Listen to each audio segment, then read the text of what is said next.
Ethiopia is one of the most potential failed nations in Africa right now. They have a large population, they have a growing and diversifying economy. They are the diplomatic heart of Africa, and in recent years they seem set on expanding their sphere of influence in the region. But historically, their potential was even greater. They are very close to the Red Sea and could have been in a perfect position to dominate the trading routes of the region. They have amazing resource deposits, though, admittedly, lacking a bit in industrial resources like coal and iron. Ethiopia is also unique in being the oldest still Christian state on the continent, greatly helping their relations to Europe. All in all, it seems that Ethiopia is the best contender for an African success story like Japan, moving with the Europeans and modernizing. So today, we will explore a scenario where the Ethiopians do just that. But real quick before we dive in, a shout out to my research team on Discord who assisted me greatly in filling my gaps on Ethiopian history. Now where most people, very understandably, start a scenario about Ethiopian modernization is the reign of Menelik II. By all accounts, he was a good ruler. After taking power, he would oversee a massive expansion of Ethiopia, managing to defeat an Italian invasion and making Ethiopia one of only 2 states to escape European colonization, at least for the most part. Meanwhile, he was working hard to modernize the government and economy. It seems like extending his reign would be a solid start to transforming Ethiopia into a modern empire. But we have a big issue here. Menelik ruled from 1889 until 1913, dying at 69 years old. Extending his reign for longer is difficult due to his old age, and beyond that, modernization takes time. Even an earlier start to his reign would at best give Ethiopia 3 decades to modernize. Even Japan didn't manage it that fast, nor did they fully catch up to Europe in that time. So even if we assume that Menelik was fully successful, by the time Ethiopia would be somewhat modernized, they are already surrounded by European empires. Sure, they may now manage to avoid the Second Italo-Ethiopian War, but beyond that, very little would actually change in world history. Of course, Ethiopia's development would be amazing in and of itself, turning Ethiopia even more into the heart of Africa post-colonization, but I feel that we can do better by starting the scenario earlier than Menelik II. I want to start way earlier to set up Ethiopia as best as possible. In the early 1500s, we find the Ethiopia-Adal Wars. This war would start a cascade throughout history, weakening the Ethiopians massively over time. During the war, Adal ravaged the Ethiopian south and even destroyed their capital, as the Imam of Adal hoped to conquer Ethiopia, mimicking the Ottoman destruction of Byzantium, securing the Horn of Africa for Islam. Adal was only foiled at the last moment due to Portuguese involvement on the side of Ethiopia, causing the untimely death of the Imam of Adal in a battle, resulting in the end of hostilities. As a result of this war, Ethiopia became significantly weaker, as the Ottomans moved in to support the Muslims of the region. This weakened Ethiopia then had to deal with the migration of the Oromo people in the south, leading to even further losses there. These declines in Ethiopian powers were so drastic that even 3 centuries later, Ethiopia had not rebounded. So, what do we need to have the Ethiopians win this initial struggle? Well, it starts with Portugal starting to supply Ethiopia sooner, and importantly, the Ethiopians actually work to embrace this new Portuguese technology, slowly learning European warfare from the Portuguese. Portugal, and to a lesser extent Spain, must continue to see Ethiopia as a useful ally. But don't think that they were going to do this out of some form of religious love. Their real motivation is much simpler. Ethiopia is the perfect ally to constantly annoy the Ottomans with. Assuming earlier Portuguese help, it is not unthinkable that the Ethiopians hold much better or even manage a mild victory. And this relatively minor victory will lead us to a much more stable future for Ethiopia.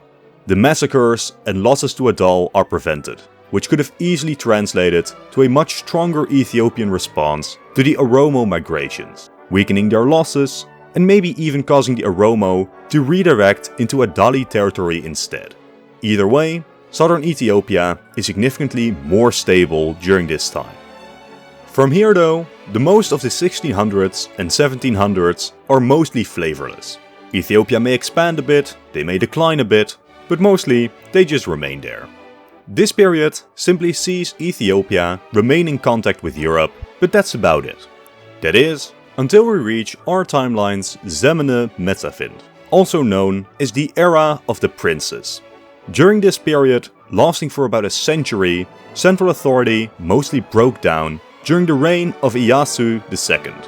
He came to power as a child, and the nobles began ruling their individual regions as local warlords. This was the most destructive period in Ethiopian history, dividing the state for roughly 100 years before in 1855 the nation was finally put together. Without preventing this period, there is simply no way for Ethiopia to ever modernize in any respectable time frame. There are a few specific changes I can make to prevent this period, but preventing it is absolutely crucial.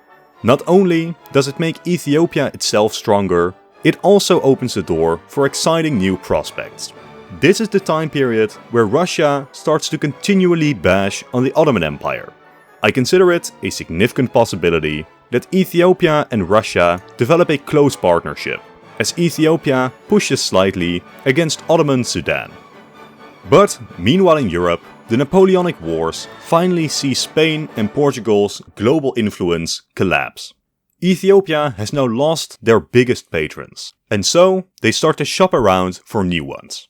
And wouldn't you know, the British were just starting to get seriously invested into Egypt. Now, unlike Russia, Portugal or Spain, Britain doesn't actually care about using Ethiopia to cause the decline of the Turks.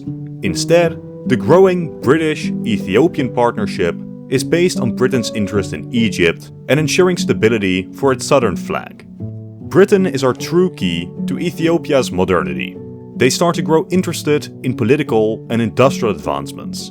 But, unlike in Japan, where the modernization was a radical step requiring a civil war and leading to a complete reform of Japanese society, in Ethiopia, this modernization would be slow and steady, coming from the emperor reforming the system from the top, accelerating as a growing middle class in Ethiopia matures. I am sorry for the quick intermission, but by far most of you aren't subscribed. To keep up to date with all the latest video releases, consider doing so. Thank you. So what does this industrialization process look like? Well, there is really only one simple answer. Put your nation into copious amounts of debt to invest in new infrastructure and production methods. In partnership with Britain, major railways are developed, Ethiopia's mines are modernized, which start to bring in massive new profit, and factories are getting set up. But don't think that this is an easy process.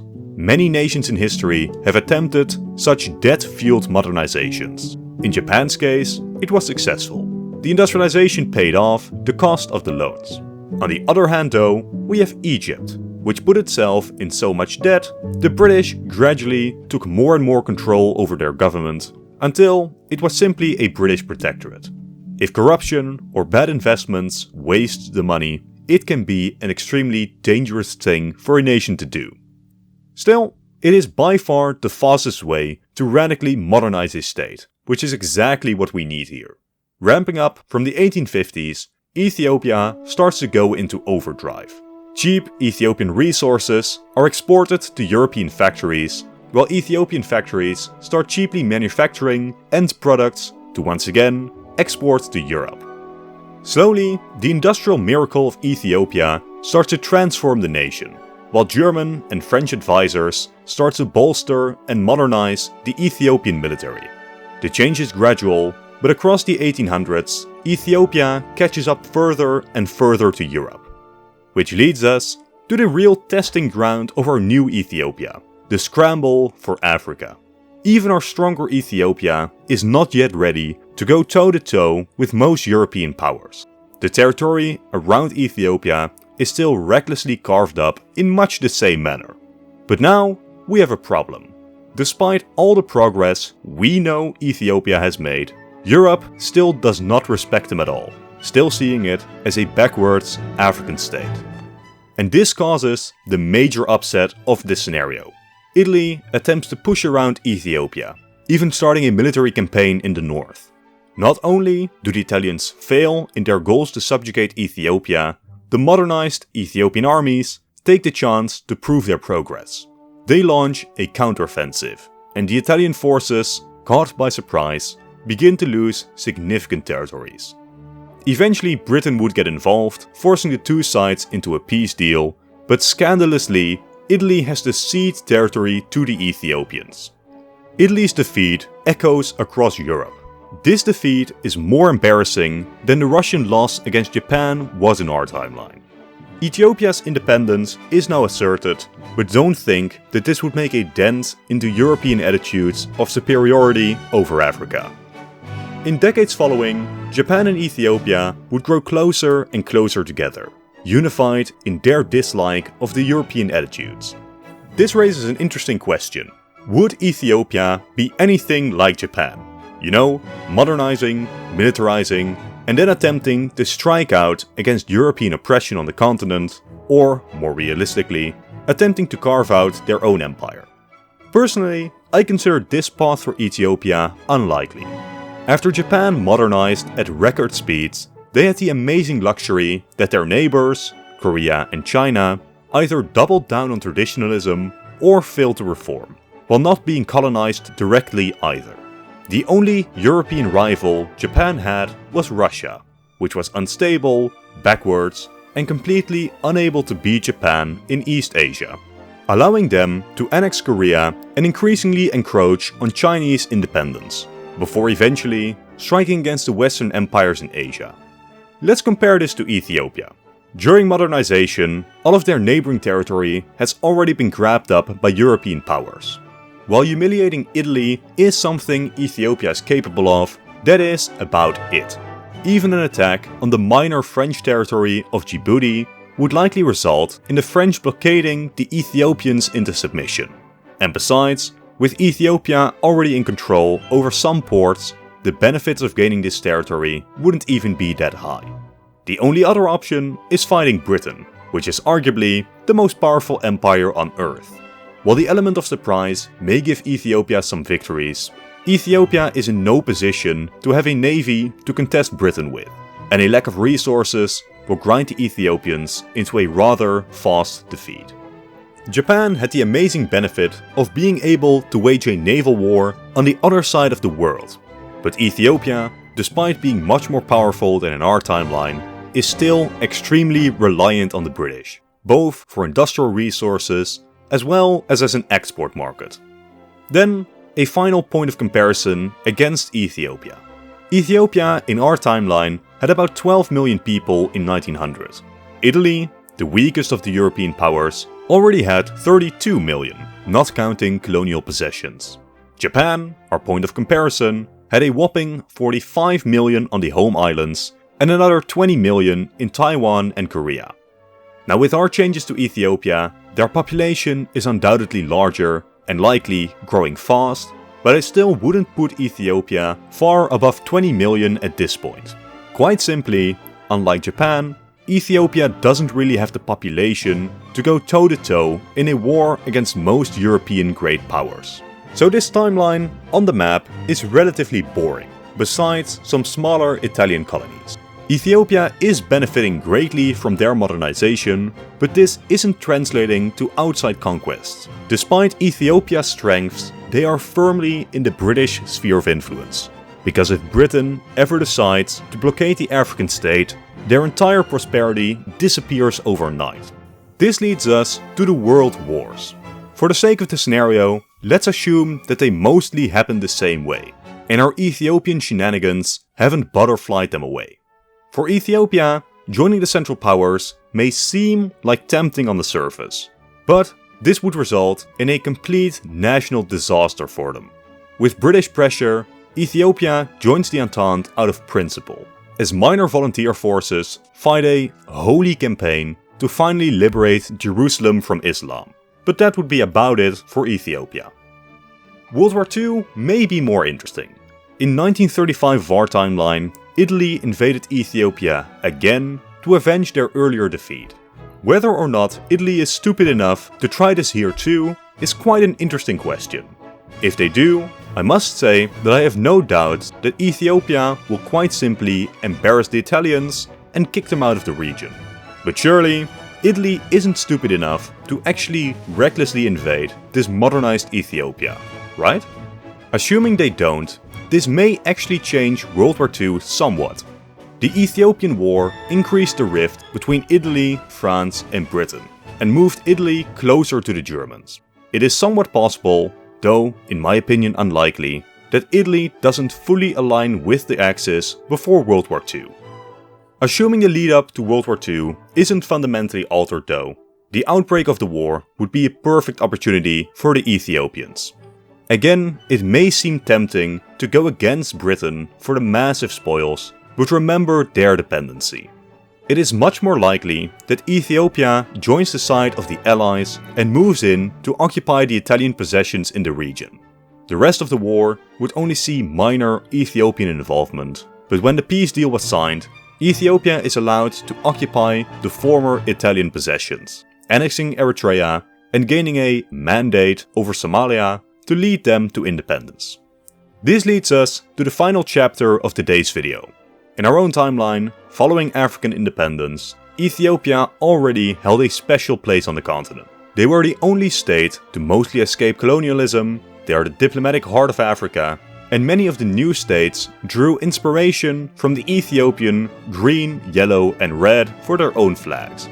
In this alternate timeline, when decolonization starts to take hold in Africa, this special place for Ethiopia is only further increased, being the beacon of African capitalism and wealth, while being a stable, constitutional monarchy. Ethiopia is the embodiment of a greater future, a future of prosperity which they have proven is achievable for Africa as well. Now it is tough to predict too much in detail about the Cold War, but I can confidently say that Ethiopia's very existence likely reduces the appeal of communism across the continent, while a few nations would start to model themselves after Ethiopia and become far more stable than in our timeline. But it is very possible that Ethiopia is not just a good boy. They are a strong regional power in their own right, and the coastal states surrounding them are little more than their satellites. Unrest in Sudan, specifically over religion between the north and the south, could easily see Ethiopian involvement to defend the Catholics, leading to an earlier South Sudan breakaway. Depending on just how aggressive the Ethiopian government of the time is, it is even possible that they try to break away regions like Darfur as well, as Ethiopia starts to intervene in various conflicts around Africa, some anti-colonial, some for the benefit of Christians, and some, quite simply, to improve Ethiopia's position as Africa's superpower.